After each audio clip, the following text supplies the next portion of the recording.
জয় Bangla toilet সামলা। সালামু আলাইকুম রহমতুল্লাহ। আওয়ামী লীগের কেন্দ্রীয় কার্যালয় এখন পাবলিক টয়লেট। জেলা কার্যালয়, উপজেলা কার্যালয়, থানা কার্যালয় এগুলো তো এখন আর নেই। এগুলোতেও হয়তোবা শিয়াল কুকুর এখন ঘুমায় অথবা তালাবদ্ধ। আওয়ামী লীগের প্রধান কার্যালয় এখন পাবলিক টয়লেট।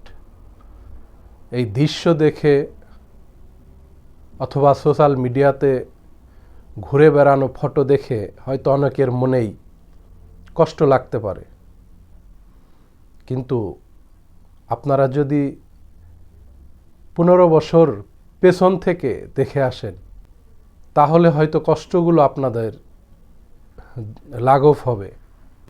আপনারা 15টা বছর সরকার বিরোধী দলের যে কার্যালয়গুলো, সেই পার্টি অফিসগুলোকে আপনারা তালাবদ্ধ রেখেছিলেন।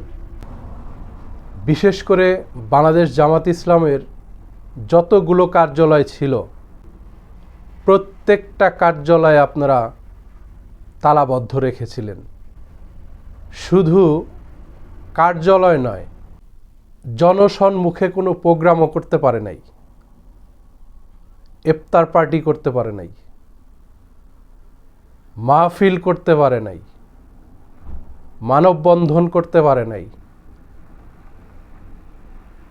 দলীয় কোনো কার্যক্রম তারা চালাতে পারে নাই। কি অপরাধ ছিল বাংলাদেশ জামাত ইসলামের?